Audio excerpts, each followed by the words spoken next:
সংখ্যালঘুদের জন্য মমতা বন্দ্যোপাধ্যায় যে সংখ্যালঘুদের যে আস্থা মমতা বন্দ্যোপাধ্যায় তাকে কেন্দ্র করে তৈরি হয়েছে, এবং মমতা বন্দ্যোপাধ্যায় সংখ্যালঘুদের জন্য যেভাবে কাজ করছেন আমরা একবার শুনে নেব, একটু স্টুডিওর বাইরে যাব, একবার শুনে নেব, তারপর ফিরে আসবো আবার আলোচনায়। দীর্ঘ 35 বছর বাম শাসনে সংখ্যালঘুদের শুধু প্রতিশ্রুতি দেওয়া হয়েছে, কিছু করা হয়নি। তার জ্বলন্ত উদাহরণ আমি তুলে ধরেছি সম্প্রতি প্রকাশিত আমার এই সংকলনে। আমরা আগামী দিনে আশা করব মমতা বন্দ্যোপাধ্যায় বাংলার মর্যাদা বসবেন, আমাদের মানুষ বলে গণ্য করবেন, আমাদের আশা আকাঙ্ক্ষা পূর্ণ করবেন। আমরা যেন পশ্চিমবাংলার সমস্ত সংখ্যালঘু সমাজ তার সঙ্গে আছি, তার সঙ্গে থাকব। 34 साल से सीपीएम की हुकूमत मुसलमान को गुमराह करके रखा है, मुसलमान को बेवकूफ बनाकर रखा है, मुसलमान के लिए कोई काम नहीं किया है।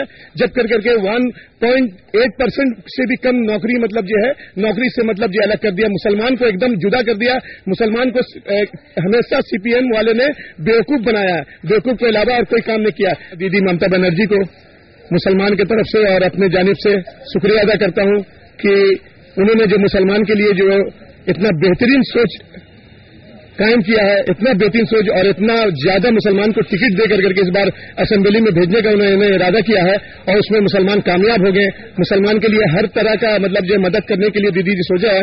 मैं दीदी के लिए मेरे पास में अल्फाज नहीं है कि हम किस तरीके से ममता बनर्जी का शुक्रिया अदा करूं। কিছু বলবেন না, মুসলমানদের জন্য সংখ্যালঘু ভাই বোনেরাও আমাদের ভাই বোন, এবং তারা চিরকাল বঞ্চিত এবং লাঞ্ছিত, এবং তাদের সামাজিক নিরাপত্তা আজ নেই, আর্থিক নিরাপত্তা নেই, ধর্মীয় নিরাপত্তা নেই, নানা রকম ভাবে তারা আজকে টর্চার হচ্ছে। যার জন্য আমি আমাদের সংখ্যালঘুদের ম্যানিফেস্টো আমি টোটালটা বলেছি যে তাদের ডেভেলপমেন্ট প্যাকেজ, ইমামদের প্যাকেজ, তারপরে ধরুন উর্দু ল্যাঙ্গুয়েজ, যেখানে 10% মতো লোক উর্দু পপুলেশন আছে, সেখানে সেকেন্ড ল্যাঙ্গুয়েজ, এগুলো থেকে শুরু করে মাদ্রাসা তৈরি করা, মাদ্রাসাগুলোকে ডেভেলপ করা, তারপরে ইমামদের একটা স্যালারির ব্যাপার করা, ছেলে মেয়েদের চাকরিতে প্রায়োরিটি দেওয়া, এগুলো নিয়ে আমরা টোটাল করবো। এবং এই ব্যাপারে আমি জাস্টিস সাচ্চারকেও নিয়ে আসবো, তাকে ইনভলভ করবো, কাজ করবো। এবং আমরা চাই যে মুসলিম সমাজ আরো উন্নয়ন করুক, তাদের ছেলেমেয়েরা চাকরি বাকরি পাক, তারা গভর্নমেন্টের সব জায়গায় ভালো ভালো কাজে দক্ষতা নিয়ে কাজ করুক, এবং সংখ্যালঘুদের ব্যাপারটা আমি নিজে দেখব। দর্শকরা প্রচুর মেল এবং ফ্যাক্স পাঠিয়েছেন, তার মধ্যে কিছু বিষয় ইতিমধ্যে এই আলোচনার মধ্যে কিন্তু অধিকাংশটা আলোচনা হয়ে গিয়েছে। তা সত্ত্বেও আমরা এই গোটা যে মেল এবং ফ্যাক্স রয়েছে এটি আমরা পুরোপুরি মমতাদির কাছে আমরা দিয়ে দিচ্ছি। এর মধ্যে যে কটির উত্তর দেওয়ার প্রয়োজন, যে উত্তর আপনারা এখনো পাননি, এরকম ধরনের, যেমন উত্তর দিনাজপুরের একটি, এটা পড়ে যাই ভালো। উত্তর দিনাজপুর থেকে দুই ভাই চিঠি লিখেছেন যে তারা লিখছেন, স্নেহাংশু শিকদার এবং শুদ্ধাংশু শিকদার মেল করেছেন। তারা বলছেন তারা দক্ষিণ দিনাজপুরে থাকেন, বালুরঘাটে পড়াশুনো করার পর তারা স্বনির্ভর হওয়ার জন্য একটি ব্যবসা শুরু করেছিলেন লোন নিয়ে, কিন্তু সরকার থেকে কোথাও কোন স্তরে কোনো সাহায্য পাননি, কোনো সাবসিডি না, কোনো দপ্তর কোনো এমনভাবে সাহায্য করেননি। ফলে এই পৃষ্ঠপোষকতা না পেরে যারা ছোট ছোট ব্যবসায়ী স্বনির্ভর, তাদের ব্যবসা উঠে যাবে। নতুন সরকার এলে যারা স্বনির্ভর, চাকরির না ভরসায় থেকে একটু দাঁড়াবেন, চেষ্টা করবেন, তারা একটু সাপোর্ট পাবেন কিনা। সেটা নিশ্চয়ই পাবে, সেটা পাওয়াই উচিত।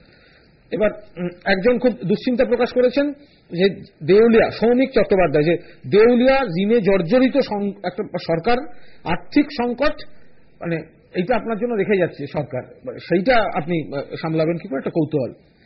সামলানো খুবই মুশকিল, কিন্তু এই বলেছি চ্যালেঞ্জ নেওয়াটা জীবনের ধর্ম। তাই প্রীতম মুখার্জি তিনি নিশ্চিত তৃণমূল কংগ্রেসের নেতৃত্বে ক্ষমতায় আসছে। তার কৌতূহল যে ক্ষমতায় আসার পর তৃণমূল কংগ্রেসের নেতা এবং কর্মীদের জন্য আপনার বার্তা কি থাকবে।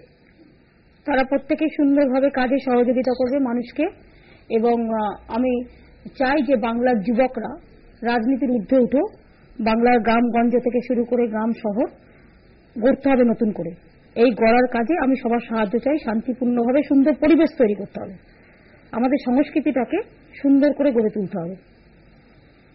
কুমার মণ্ডল উত্তর কিছু চাননি, বলেছেন আপনি অসম্ভব পরিশ্রম করছেন এবং যা কাজ করছেন আপনাকে শরীরের দিকে নজর দিয়ে শরীর ঠিক রাখার জন্য শুভেচ্ছা জানিয়েছেন। খুব ভালো ছেলে, রেখেছে তো, আমার সম্বন্ধে খোঁজ নিয়েছে। কৌশিক শীল তিনি বলছেন আমরা দেখেছি যে তৃণমূল কংগ্রেস প্রবল অর্থ সংকটে ভুগছে, যদি কন্ট্রিবিউট করতে হয় রক্তদান শিবির করে রক্ত বিক্রি করতে চান। না, মানুষের রক্তের অনেক দাম। আমরা সিপিএম এর কায়দায় ওইভাবে করব না, যাতে মানুষের রক্ত আমরা চাই, মানুষই পাক সেই রক্ত। এর জন্য দলের কাজে দলের কর্মীরা বা মানুষ, সাধারণ মানুষ, তাদের জীবনে রক্তের দামটা এত বেশি, এটা তোলা থাক, কোনো মানুষ বিপদে পড়লে যেন না পড়ে, বিপদে পড়লে তাদের জন্য রক্তটা আমরা দিতে পারি। আমরা নানা রকম ভাবে চেষ্টা করছি। আমি নিজেও কালকেও অনেকগুলো ছবি এঁকেছি, আমি রেগুলার আঁকছি। এখন আমি একটা এক্সিবিশন করছি, যা টাকা উঠবে দেবো, পার্টিকে দিয়ে দেবো, দিয়ে দিয়েছি জাগো বাংলাকে। আর ওদিকে আমরা কিছু কুপন টুপনে তুলছি, বাইরে থেকে নয়, নিজেদের মধ্যে। মানুষকে ডিস্টার্ব কখন আমরা করি না সিপিএম এর কায়দায়, যে প্রতি বছর হাজার হাজার কোটি টাকা সম্পত্তি করে লক্ষ লক্ষ কোটি টাকা এখনো লোকের কাছে গিয়ে চাঁদা তুলছে, লোক দেখানো, এগুলো হচ্ছে চিরকালই এই গেল না আর কি বদমাস অভ্যাসটা।